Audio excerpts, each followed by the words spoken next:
Hey, how's it going, guys? I'm Paradoxic, and welcome to Supergirl. Welcome back to Supergirl. This time we're on season 5, episode 9, titled "Crisis on Infinite Earths, Part 1." It's here. It's finally here. God, I was actually welling up. Yeah, Crisis is here. Crisis is finally here. Crisis has begun. This is one of the times I actually managed not to go on Twitter before, which I have a tendency to go on social media and stuff just out of like my daily kind of habits and whatnot. So it's easy for me to spoil myself. But this time I knew it's Crisis.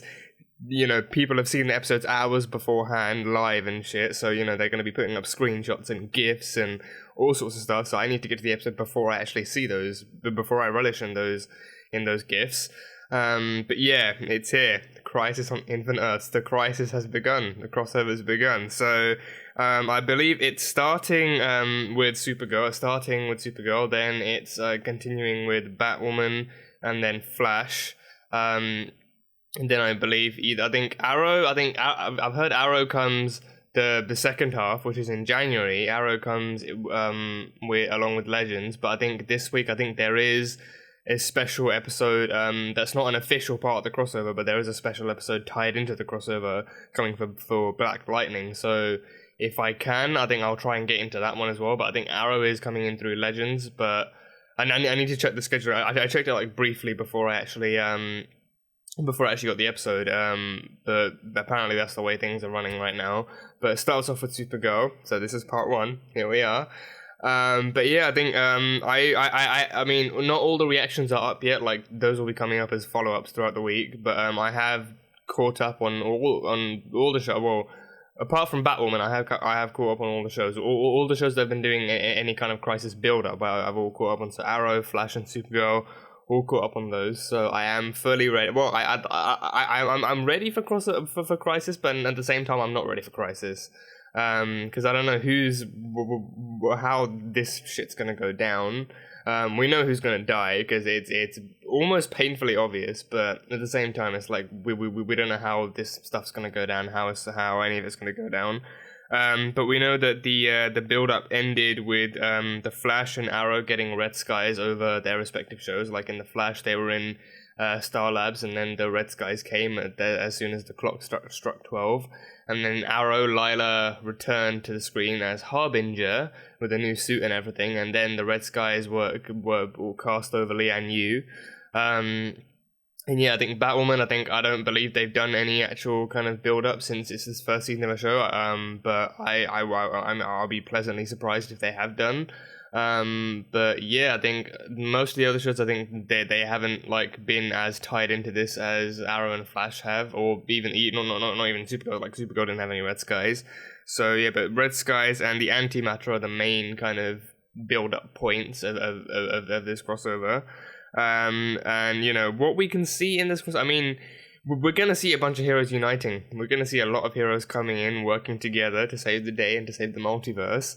So the characters I know of are we're going to have quite a few Supermen. I think we're going to have Brandon Routh returning as Kingdom Come Superman, I've heard. But I think that's actually Brandon Routh from another universe, to my knowledge. That's not just like Ray just being having a double identity or something. But we're going to see Tyler Hoechlin Superman, obviously. We're going to be seeing Kevin Conroy as Batman coming in. We're going to as Bruce Wayne. I don't know if he's going to be Batman. But I know the antagonist of this crossover is the Anti-Monitor, whom I've seen a picture of, but nothing much. And I've seen this stuff, but these pictures, but I've deliberately tried to keep myself away from any further details. So I haven't seen any other. I've seen 3 posters and a 10-second teaser. Yeah, 3 posters and 10 seconds. I saw a poster of the official Crisis poster. I saw a picture of the Anti-Monitor, and also a picture of Brandon's Superman in costume, who looks amazing. And then a 10-second teaser that showed a very brief shot of the heroes and the Monitor himself, and that was pretty much it. So yeah, but I've steeled myself away from any other kind of teasers just to keep myself as blind as possible for this crossover. But yeah, I think one of the imminent threats is the antimatter wave going around destroying Earths and destroying entire universes, pretty much. So we'll see exactly how that stuff unfolds. But the Anti-Monitor, as far as I'm aware, he is an actual living, breathing antagonist that comes in to fuck all the heroes up. So we'll see exactly how all of that goes down and how the heroes actually handle the Anti-Monitor. But yeah, I think I don't know what else there is to say about this. I think this is the biggest crossover the Arrowverse has ever done, and it's all been leading to this from the pilot episode of The Flash, from that very first newspaper article of like Flash vanishes in crisis. So, you know, it's been building up since then, and Elseworlds, I think, really helped build, really helped further tease this crossover as well, especially with that ending. But I can't express how excited I am for this thing, because, you know, this changes everything as well. This is said to be seriously impactful across the Arrowverse, with some heroes coming into the light and others leaving said light. So again, we don't really know how how much of this is actually going to be hugely impactful to the Arrowverse, but it's going to change stuff. It's going to change stuff, but it's Crisis, so it's going to be awesome. It's going to be awesome. But yeah, that is pretty much all the kind of pre-episode kind of spec points that I have for this particular episode. So without further ado, let's get into this shit. Let's just go. Crisis on Infinite Earths, Part 1. Let's go. Earth 9. Destruction of all there is. The Titans! Oh wow, so they're Earth 9. Titans are Earth 9. Okay. Wait, is that the original Robin? From Adam West's Batman and Robin? Is that him?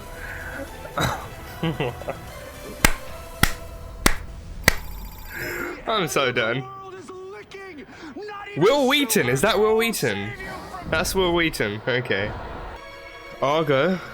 Argo City. Wait, Argo. God, Superman's there with Lois. And my mom. Can we warn them? Argo's here now. She'll make The last Kryptonians are there, aren't they? That's the last. Those are the last living Kryptonians. Aww, they're your family. They're a family. Everything else. Cal, Lois, Argo is in danger. You need to get out now. Oh no, red skies. Red skies. No. No. There are no others. Only this one. Oh Christ. Wow, they're sending his kid away. We'll always be with you, John. They are sending his kid. Wow. Full circle, huh? Full frickin' circle. Full on full circle. Full circle. Right here. No. No. No.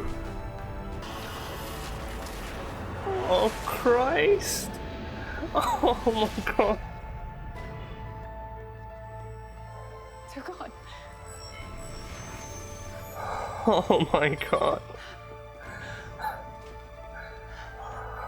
Seemingly no end in sight. Okay, it doesn't seem like any spoilery material. I know about the Wonderland gang, so that's that. There she is.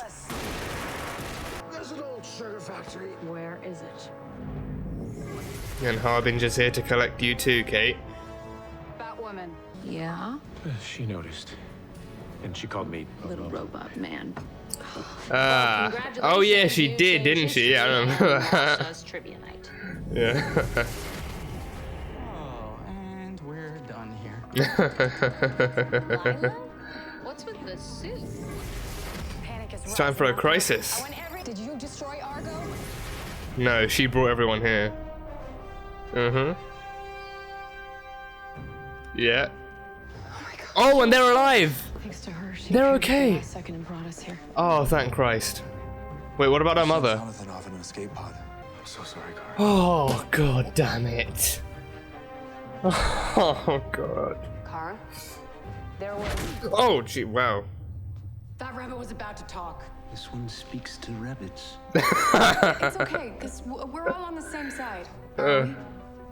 Well, I guess you should all just call me Kate. Yeah, that makes a lot of sense. I'm Mia. I'm Oliver's daughter. I never knew he had a daughter. He gets that a lot. Yeah. From this design, it looks like the tower is capable of generating a Oh quantum. my god, everyone in this shot together! Reverse the oxygen. If you want, I can probably get an upgrade.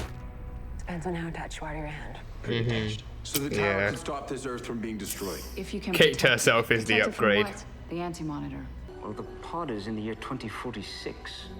26 Star City, Earth 16. Apparently, we didn't just travel into the future. We travel to a parallel Earth in the future. I'm going after him. Clark? Oh, that was where Oliver was old and grey. She built an enormous one for the DinahMites. I'm sure she could build one. Yeah, bring her in for the crossover, please! Please, I want to see her in the crossover. Everything. She can't be trusted. What other choice do we have? She wants to save the world, you can give her this chance to prove it.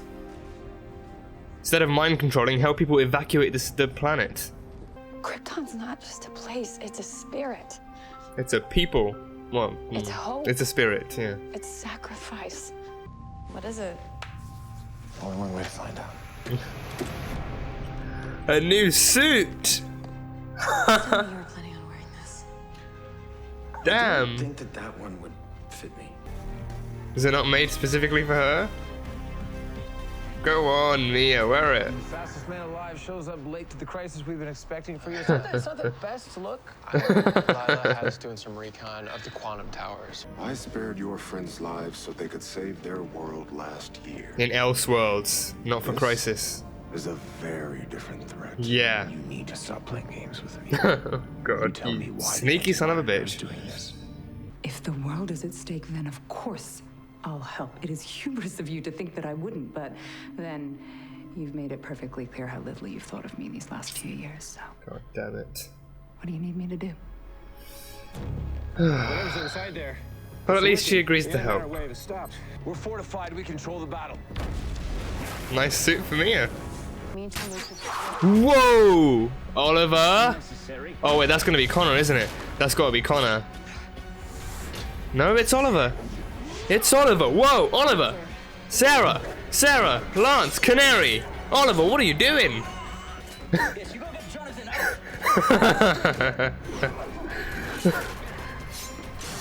Oh, jeez. You're not. You're. I thought she came here with the legends in season 1. Thank you for helping my baby. Oh, you saved John. Yeah, Jonathan's okay. He's alive. Okay, must be a different Oliver then. So what is this? We've never faced one like this before. What kind of army is this? Whoa, like an army of ghosts or spirits or... Oh, jeez. Oh, Jesus. Whoa, yeah. Parkour. Parkour for the win. Boom. Boom. Boom. There we go. Yeah, there we... Oh, yeah. Flips for days. There we go. Yeah. Supergirl and Superman are working hard to save this. Dreamers doing the broadcast. Good to see my girl Nia as part of this. You became a hero, a husband, a father. You have a daughter and a son, and I'm flying dude. through time happier than I've ever been. What's an extrapolator? It's another long story. Can they not bring this Oliver with them? The more green arrows, the There's a better. man on every earth. Can they not bring him with them? Well, I guess his Star City needs someone to defend it too, so... Don't mistake us working together for friendship. I told you before, Kara and you showed me who you were, and I accept that. Lena... Okay, leave that stuff for the solo plot. Leave that for the series plot, not the crossover. We need to keep those shadow demons at bay until every last ship gets through. Yeah, about that. The Shadow Demons heard you. Yeah. No single file. Yeah, screw single file. Just come on. Oh, she's got the Guardian shield. She's got the shield. Nice. Nice. Okay, yeah. Kicking and punching and flying arrows and lasers, just everything. Everything. Throw them all at them. Oh, he's picking them all off one by one. Yep. Yeah. Yeah, he's picking them all off one by one. Oh! Oliver! Oliver, live to fight another day. Oh, Jesus. Oliver, come on. Oh, Jesus. Oh, he can do this all day. He can do this all day. Oh, God damn it. Come on, Oliver, live to fight another day, you madman. 1 billion souls survived due to his noble sacrifice. Wait, don't tell me he dies this early. No, he does not die this early. Come on. Nash. I freed the Anti-Monitor from his confinement only to become a pariah. Pariah. No, don't tell me he dies this early. Do not tell me he dies this early. No. You, my friend, are the very best of us. Don't forget to find your mother.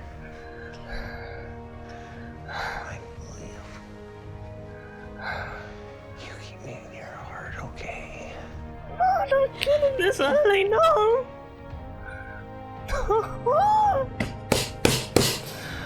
No. No.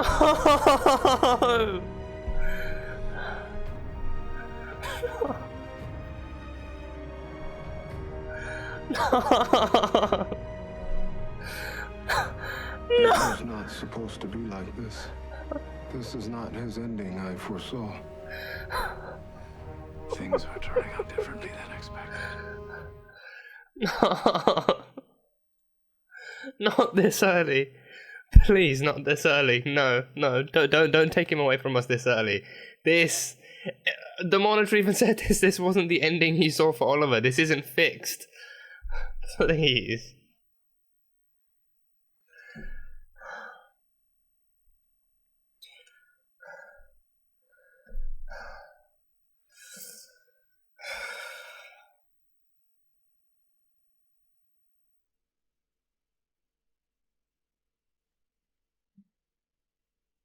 This can't be it. No, this cannot be it for Oliver. This cannot be the ending for Oliver. No, this is for one thing, this is too early, and for another thing, the monitor himself said this was not the ending he foresaw. So clearly, Oliver has another ending where he actually has to die. This is not it. This is a red herring, if anything. This is a very emotional red herring. This is a red herring, if anything. But wow. Wow, this was quite the opener. This was quite the opener for this crossover. Quite the opener. God damn. Okay, so Argo City is no more. Argo City was destroyed by the wave of antimatter. Nice way of coming full circle there, CW. Like Clark and Lois sending their own child away in a pod to Earth as their own planet is destroyed or something. Coming full circle. Way to come full circle. Way to come full circle. God damn it. Like that scene of them saying goodbye and them actually sending their child away as the antimatter destroys the planet. That just wow. Just wow. But Harbinger saved Clark and Lois just in time. She saved Clark and Lois just in time, but Kara's mother didn't make it. Kara's mother did not make it. So her and the other Kryptonians and the entirety of Argo City, what's left of Krypton, what's literally left of Krypton is gone now. What's left of Krypton is completely vaporized. But wow, so yeah, that was hard to watch. We got a glimpse of the other Earths. We had Earth 89, which I think was Earth 89 was that. Let me go back and see. Earth 89. I think that was the one with that Robin, right?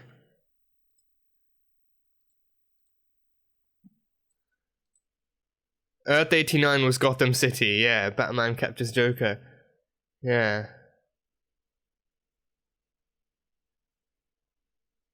Yeah. Earth 9 San Francisco. Yeah, Earth 9 San Francisco. So I didn't recognize him at first, but I believe that's the Hawk dude from Titans, but then they showed him, and that's Robin. That's Robin. So, no, shut up, Siri. No, that's Robin. So Titans is facing their own red sky, it would seem. Titans, I think, it's a nice glimpse to see how all of these Earths are facing the same crisis and all that stuff, but Titans, that was a nice glimpse of them. So they are facing the same red sky, it seems, for crisis. But Earth X, the Ray... Yeah, so Earth X has been wiped out too. Earth X, we saw the Ray flying, but then there was a wave of antimatter wiping out the Earth. So I mean, whether or not the Ray actually survived that is up for question. It was Earth 66, Gotham City. Yeah, Earth 66, Gotham City, and I think that guy's the actor for Robin from the original Adam West Batman Robin. He's even, I think, his clothes even resemble that kind of color scheme with the yellow and the green and the red. Yeah. Yeah. Holy crimson skies. That sounds like a very Robin thing to say. That sounds like a very Robin thing to say. So that is a very cool Easter egg. Yeah. Yeah, and then the crisis comes in. So what else did we see? Okay, Earth 89, Gotham City, Batman. So Earth 89.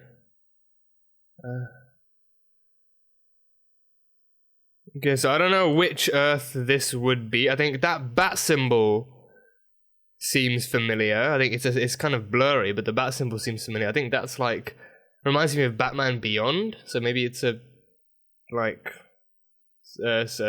signal for that one, but I don't know. It seems a lot less curvier. But that's that one. Earth 9, San Francisco. So San Francisco, Earth 9. So Titans is officially part of the Arrowverse. Not only that, but they are on Earth 9. Earth 9 is Titans. That is very cool to see. Yeah, okay, so I think this might just give me all the more incentive I need to actually watch Titans and maybe even start a reaction to it. I think if I do watch it, I think my best bet would probably be to do a reaction to it. Just so that I actually catch up with, not catch up, but just so that I can watch it with you guys. But I think doing a reaction to it, if and when I actually ever get around to it, would be the best bet. But I've heard it's actually all right. I've heard it's actually an all right show.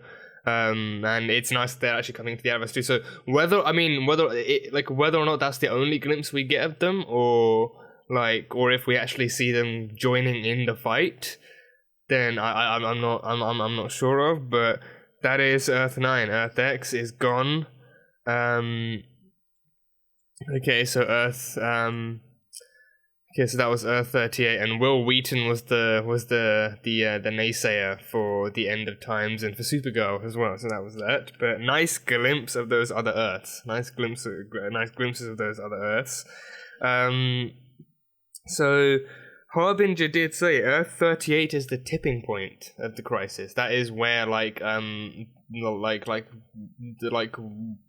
of the final stands, if not the final stand, should be made for to save the multiverse. Because I think I mean, given that the Earth 30, I mean, well, yeah, I'd say it's probably because Earth 38 having more experience with dealing with otherworldly threats like Star Labs and stuff. They focus on their own shit, their own Earth. The Arrow Cave has little to no defenses or resources to combat alien threats. So Earth 38 is the one known for dealing with extraterrestrial threats. So I guess I guess that's Earth 38 is where the best DEO is. I think if unless some other Earth has another DEO, but Earth 38 is where Supergirl also is. So with that one, that's where the heroes are better fitted, better suited to make their last stand. But that was that, and the Quantum Towers were set up to help make said stand, but clearly they didn't really do so much of a good job in the end, since the Shadow Demons are the Anti-Monitor's army. So the Anti-Monitor is definitely a thing. He's coming, and he does have an army of Shadow Demons. So yeah, so that was that, and we saw Nash at the end. He became Pariah. So he said he was no longer Nash. He was serving penance for his crimes, and he said he released the Anti-Monitor from his cage, from his prison. And so I think I'm gonna go back and listen to that one again. I think he said, I think that's what I remember him saying. He said he was serving penance for that stuff. Okay, so he freed the Anti-Monitor from his confinement. Could that have been the door that he was trying to open? Because we heard the Monitor speaking. We heard the Monitor, and at first the Monitor was warning him against well, not warning him. He was asking him to bow down. But could that have been the Anti-Monitor talking to him? Maybe. I don't know. Because he opened up that door and he was sucked into the light. But maybe in doing so, he not only became pariah, but he also freed the Anti-Monitor from his cage, from his confinement. So maybe it could have been. Maybe. But yeah, that's all of that. Mia gets a new Green Arrow suit, and it is looking very nice. It is a very nice suit. And it's good to see her officially getting her own equipment as well, instead of just having to run around with the jacket and jeans and like civilian clothes. Actually getting her own suit to do combat and stuff in. So that's cool. So the pod that Baby Jonathan was in was sucked into a time travel type of wormhole that not only transported him into a different Earth, or onto a different Earth, but also into a different year. So he was on Earth 16. 2046, and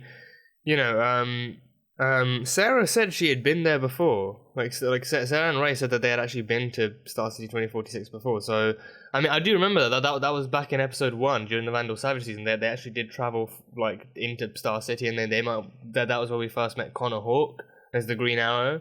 And then Oliver was still an old and grey and armless man with a bionic arm. And that was a Star City overrun by Grant Wilson and the Deathstrokes.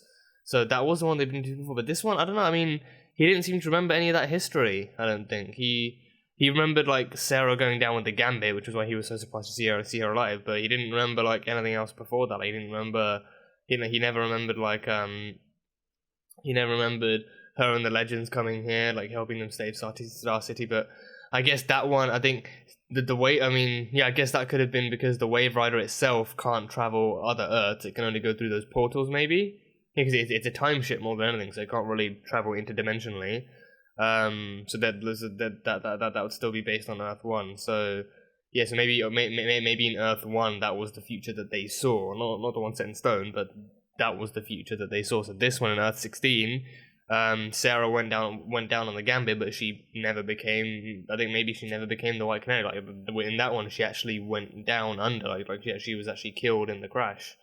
So yeah, so she never became an assassin. She never had any of that kind of future that Oliver had. So she actually died. And then maybe either the Legends were never a thing, or maybe they just didn't have Sarah, so things went differently.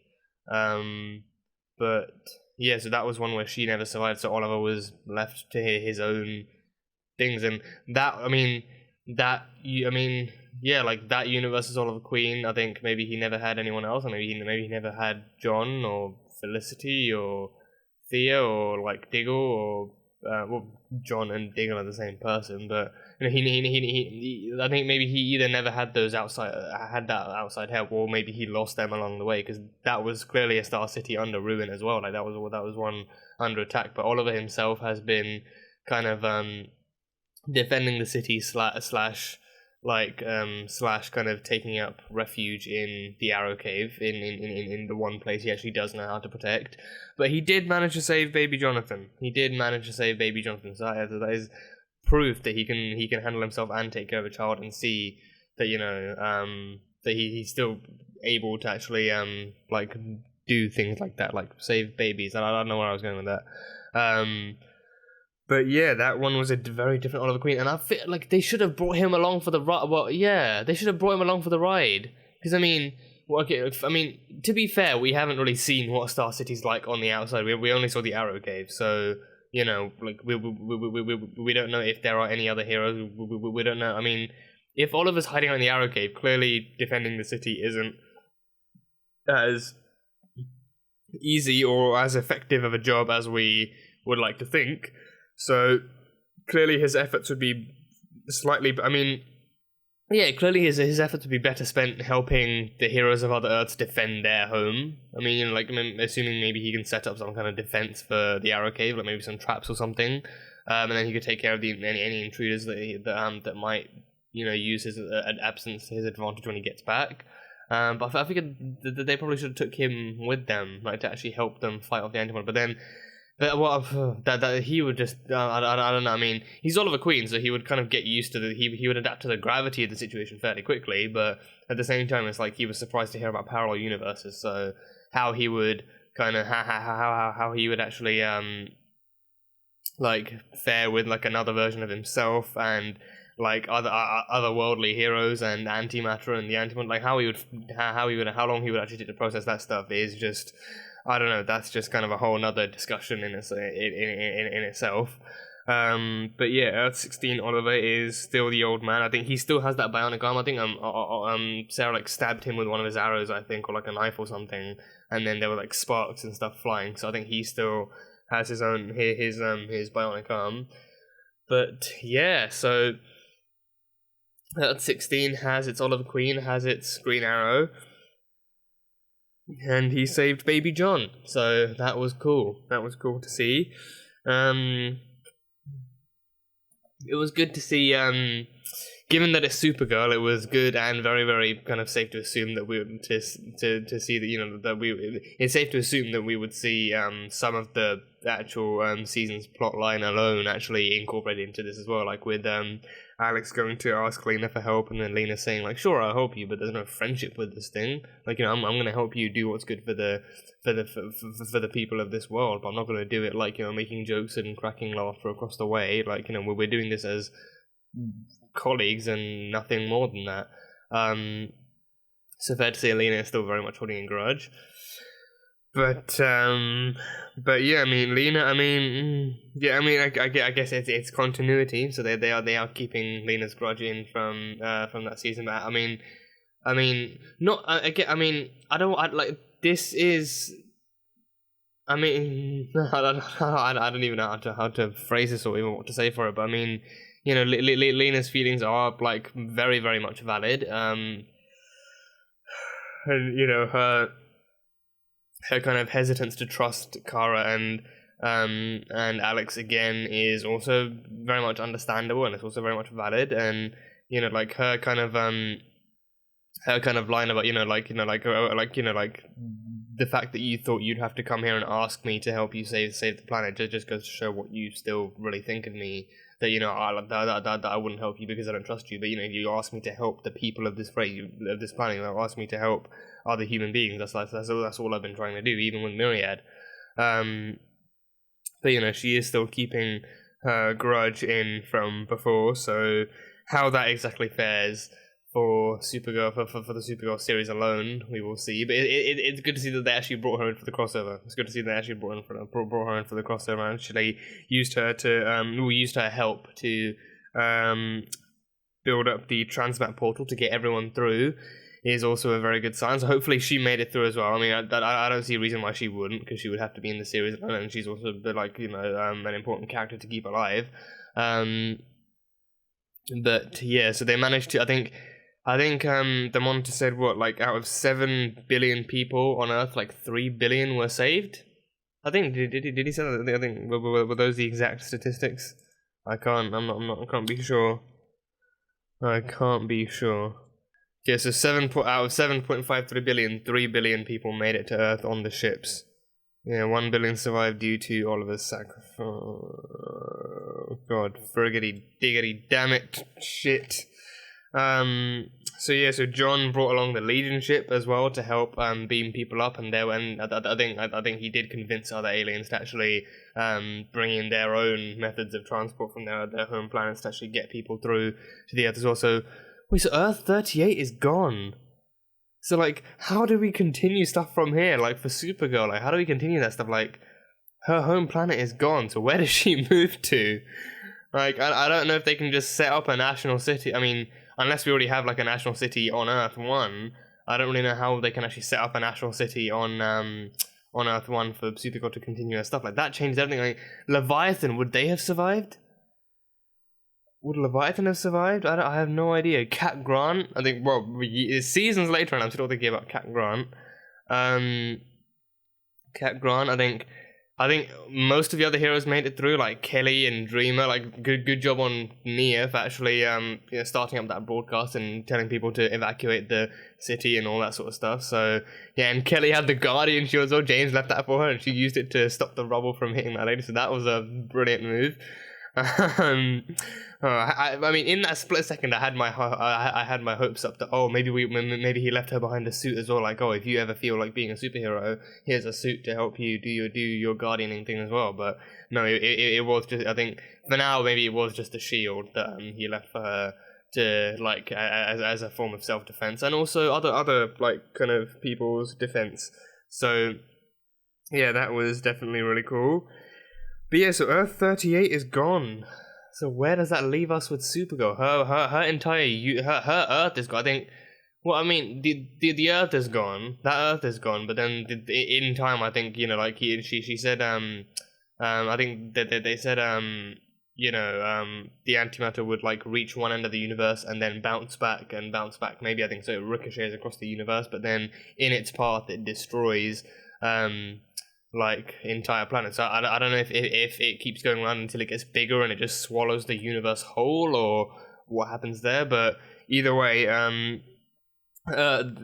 Earth, the Earth, that planet is gone. Anyhow, that whole planet is gone. So yeah, so they managed to save 3 billion people. They managed to save 3 billion people, and I think maybe like 4. Well, I think technically 4 billion, because I think he said because the monitor said that 1 billion souls made it, so they survived because of Oliver's sacrifice, because Oliver held out much longer. Oliver actually held out much longer. He held off the monitor, I think, with like I can't tell if that was I can't tell if that shot to the monitor was like an accidental arrow, or if he was actually deliberately trying to stop him from teleporting Oliver out. I can't tell. Okay, yeah, I think he knew that the monitor was trying to teleport him out, so he deliberately kind of held him off so that he could so that he could actually help get more people off. Tell me a man like that deserves to die. Look me in the eyes and tell me that a man like that deserves to die.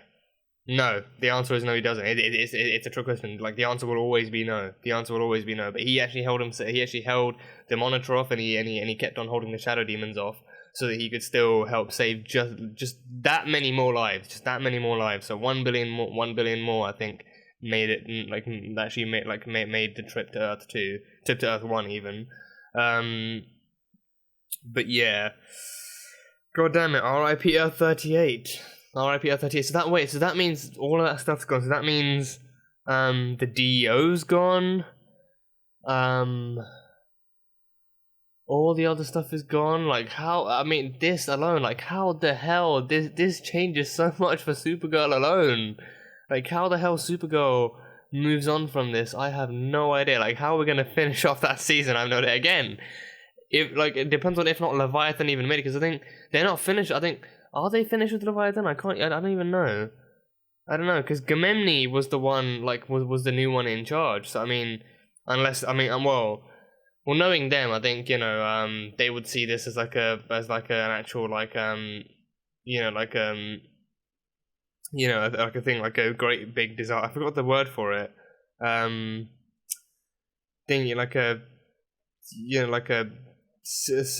forgot the word for it. Like a great big disaster, like a civilization-ending disaster. There's an actual word for it that even Ramakan used in the last episode. I don't know. Well, it's a disaster. Like I don't know how I forgot it. It's on the tip of my tongue. I just can't actually see what the word is. Extinction level event. That was one extinction level event. Yeah. But yeah, I mean, they would likely see this as an extinction level event, so they would like Ramakan's been around to cause all of those, but they would likely have some kind of plan in place to help them survive one as well. So I think maybe they would have teleported out, or maybe they would have done something to escape, so they can live to fight They can continue to live to fight Supergirl another day. But I don't know. Earth 38 as a whole is gone. So the DEO's gone, National City's gone, the entire planet is gone. So yeah, so hopefully all the friends made it out. James as well. I think he likely didn't make it out. He likely did not make that one out at all. I think well, I don't know. I think maybe not. Probably not. I think probably not. Probably not. I think because there's no way he was with anyone else. He was with any aliens in the city the town he was in. Carlton Town or Carlsonville? Carlton Town? I think it's Carlton Town. Carlton Town, yeah, probably. But wherever he was, I doubt he was with any aliens with like a means for interdimensional transport. So he probably died. But yeah, that whole Earth is gone. So R.I.P. Earth 38. But yeah, like my main question is how the hell Supergirl moves on from there. Knowing like now, even if she does survive the crisis, like where does she go now? Like her home is gone. Like even her chosen home is gone. So like does she have to live the rest of her days out on Earth 1, or is she gonna find another Earth? But either way, the home finding can wait until the crisis is over and the anti-monitor and the antimatter has been stopped. So that much is clear.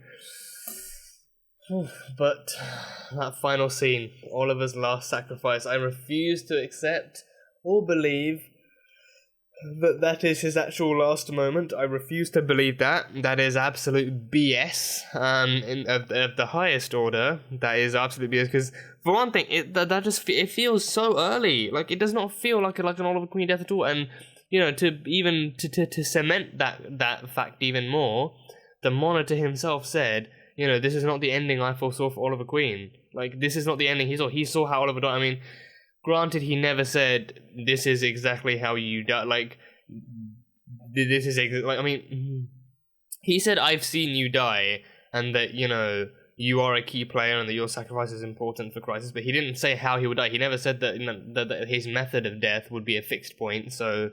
But I mean, it's still too early, so he's still that means he still clearly needs Oliver for the future of Crisis. He needs him for for the battle that's yet to come. He still needs him for that stuff. So yeah, I don't know.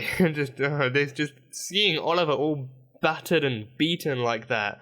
Like, I mean, when we saw him on the rooftop, it didn't even seem that bad. It just seemed like he was getting roughed around and thrown all over the place by the Shadow Demons. But then he gets teleported to that bed in the Arrow Cave on Earth 1, and it's just like, wow, he's got cuts and bruises and a bleeding nose and a bust up lip, and he just looks like he just can't even move anymore. He's that badly beaten, but apparently those injuries were enough for him to die. But oh god, and to make matters worse, he actually starts giving goodbyes. He gives goodbyes to Barry and to Kara and to Mia as well, and to Sarah, and he just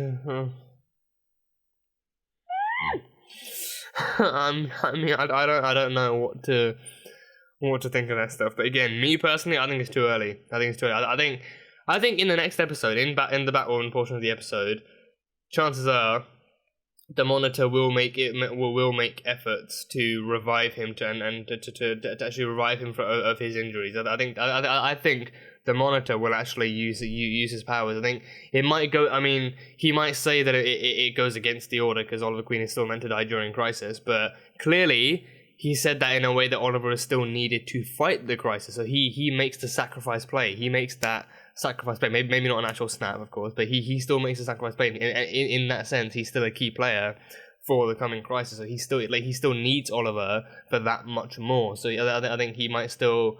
He might still say, oh, it's tipping the cosmic balance even more, but he might still revive Oliver again, just so that he's alive and well for the final battle, and so that he can die then. But yeah, this feels way too early. This feels way too early. But it's no less emotional.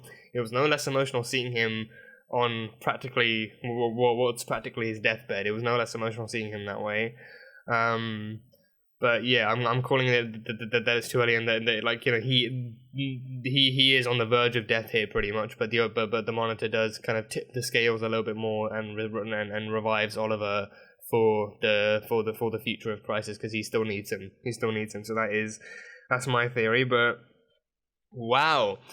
They did not hold back with this opener. They did not hold back with this crossover opener. I think they definitely kind of went down the path that everyone is needed for this crossover. This is all hands on deck. This is Infinity War style. This is all hands on deck. We need everyone we can possibly gather for this one. So obviously more episodes are coming. Likelihood is they'll be bringing in more faces, I think, you know, the opening for this will be Infinity War style. Maybe the mid section and the ending of it will be Endgame style. Like, you know, there is one big final battle against the Anti-Monitor and the Shadow Demons versus the entire Arrowverse. So bringing in all the Arrowverse main characters, maybe even like their friends, their side characters, to help with them as well, and like armies as well coming in, and the Titans coming in, and other characters coming in. So like they all suit up ready for battle, and it's just gonna be one big splash page style like clash. But I mean, hey, one can dream. But I think that could be the way they're going down with this.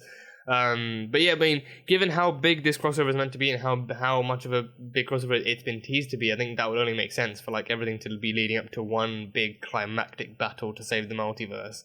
But we will see. But for a season opener, this was very, very good. I think they definitely kind of I think they did do. I think, you know, like after having listened to the Infinity War director's commentary, I think they definitely did kind of it like for me personally, it definitely had the same vibe as how Infinity War opened, in the sense that, you know, the characters are all, I mean, some of them are prepared. Like Oliver and Barry have done their own kind of preparation, like knowing what the stakes are in Crisis. They've done their own preparation for Crisis, because, like, you know, Oliver has been told by the Monitor himself that he's going to die during Crisis and that he's a key player. Barry has that newspaper article that he's been staring at for years, so he has that as his own guide. So they have their individual preparations, but Kara doesn't have any of those kinds of like dark clouds looming over her head or anything like that. So like in that sense, I think the way this opened was similar to how like the story opened for all the different characters in Infinity War, in the sense that, you know, they're all like, most of them in this case, most of them are doing their own thing, but then the story catches up with them and they have no time to, like, they have little to no time to prepare for it. You know, like the ones who aren't fully aware of Crisis, they don't, like, they have little to no time to prepare for it. The story catches up with them and they have to adapt. So, you know, with Infinity War, it was definitely that kind of an opener where, you know, like Thanos was coming, but, you know, the heroes had no time to, you know, get used to the story or get used to this new threat. They just had to be like, yeah, great, all hands on deck, let's go. So with this one, it definitely felt like that with Argo City as well, like, you know, like Kara's transmission coming through, and Clark and Lois just being like just unable to comprehend what was happening, but then their first immediate thought being like, okay, whatever happens, Jonathan cannot die, so we need to get him to safety first. So again, that one, nice work with the full circle.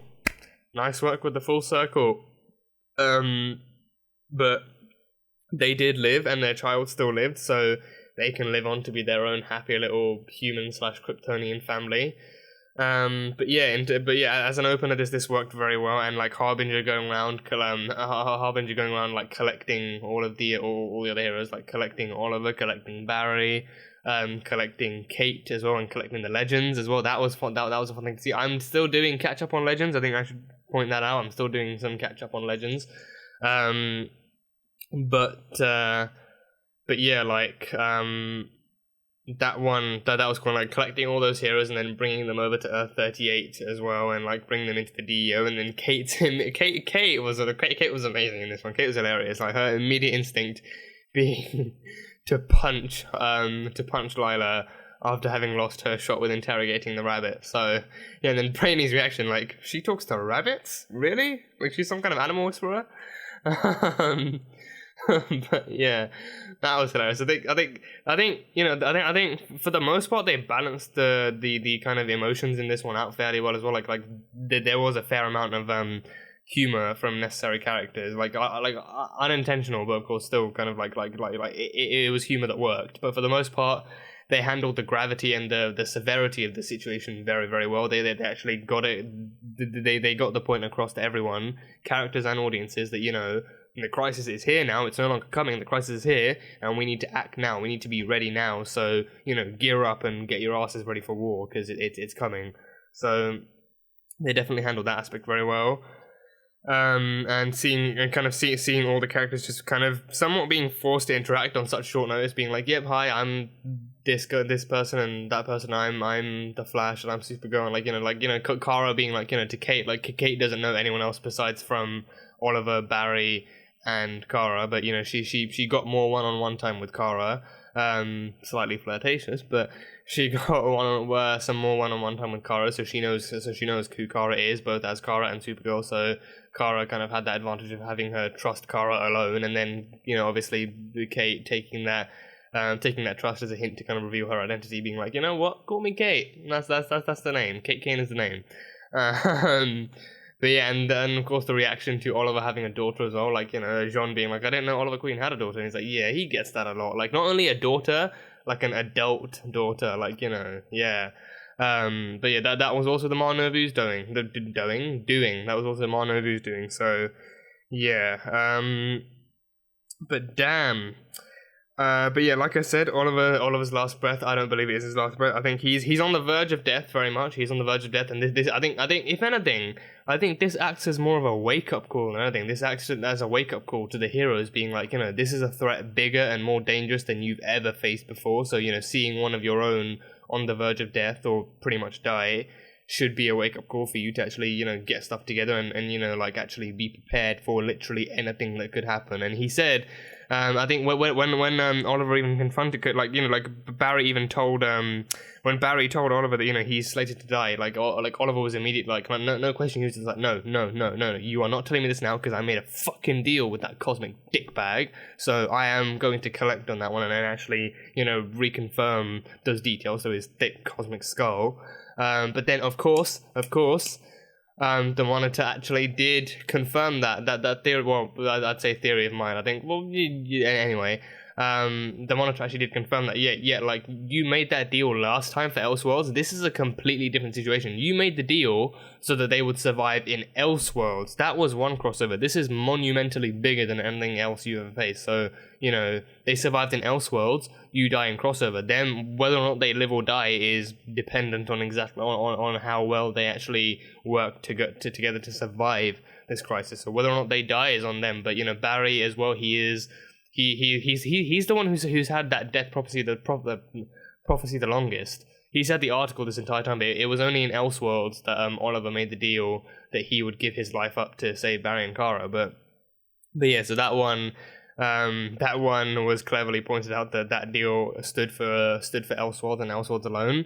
But this is an entirely new threat they're dealing with. Is an entirely new crossover. So for this one, anything can happen. And the Monitor even said, like, if I tell you what, like he basically Doctor Stranged it. I mean, well, he Doctor Stranged it in a much more threatening way. Like with Doctor Strange in Endgame, it was like, if I tell you what happens, then it won't happen. So like there was one way everything had to happen in Endgame. But with this one, it's different because he said, if I tell you what happens, then that means you will only be prepared for one ending. But if I don't tell you what happens, that will give you the advantage of actually preparing yourself for literally anything that could happen. Because you are literally fighting for the multiverse, and the multiverse is a product of infinite possibility. Anything that can happen spawns new worlds and spawns new realities and all that sort of stuff. So by me hiding these details from I prevent the chances of, like, he prevents the chances of them actually thinking that, there's only a few ways that this could go right, so we just have to prepare for them. Like, no, prepare for anything, prepare for the death of everyone, because if you lose this crisis, that is what could literally happen. You could lose everyone and then lose yourself. So yeah, so again, just much more threatening than and a lot broader, like a lot broader than Endgame. So yeah, but that one was that. But yeah, Oliver, my theory is that, well, I mean, like, it being this early, I don't even think it's valid enough to be called a theory, but I'm just going to call it one anyway. But yeah, I think he is pretty much on the verge of death/dead. Like, he's kind of still alive enough to be brought back, but I think the Monitor might still kind of tip the scales, so to speak, and actually resurrect him for the crisis battle that he's still needed for.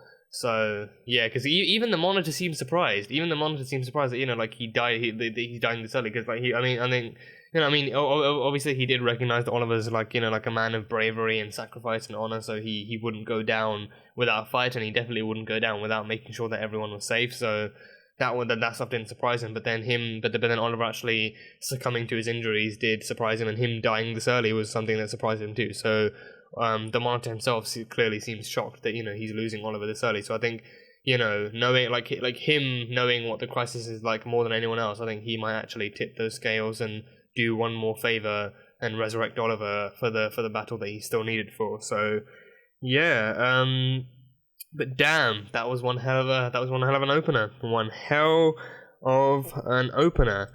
But yeah, that is pretty much all I have for this opener. I think I don't really know what else there is to say. Great opener. Great way to bring all these characters together under for some of them under such short notice, and I'm looking forward to seeing all the characters that they'll take the time to introduce further along the way.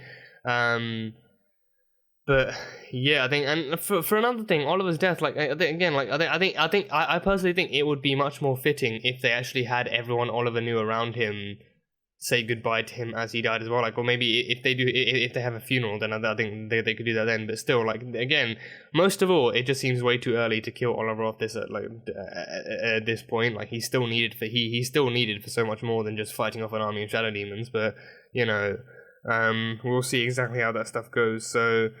Yeah, but yeah, I do think, you know, like, his goodbye should be, like, his kind of deathbed farewell should be to everyone he knows, like, not just heroes, but friends and family too, so, yeah, I mean, well, fair enough, like, some friends and family he did get to say farewell to in Arrow, in the 8th season, so that kind of stuff was sorted out, and maybe in this one we'll just have, like, a funeral for him, but either way, I think most of all it just seems way too early, it feels way too early, but great opener, great way to unite the heroes, and great way to kind of introduce how big and how dangerous this threat actually is. So now going forward, the heroes should have somewhat of a better understanding of exactly what it is that they're up against. But yeah, that is pretty much all I have for this episode. So that was Supergirl Season 5, Episode 9, titled Crisis on Infinite Earths, Part 1. So thank you guys so much for watching this video. If you guys enjoyed it, then salt and burn that like button. Comment on what you thought of the episode and what you thought of this opener to the crossover and what you think is going to come up next. The uncut reaction for this episode will be up on Patreon, so make sure to feel free to go check that out. And yeah, that's it. So I will see you guys next time.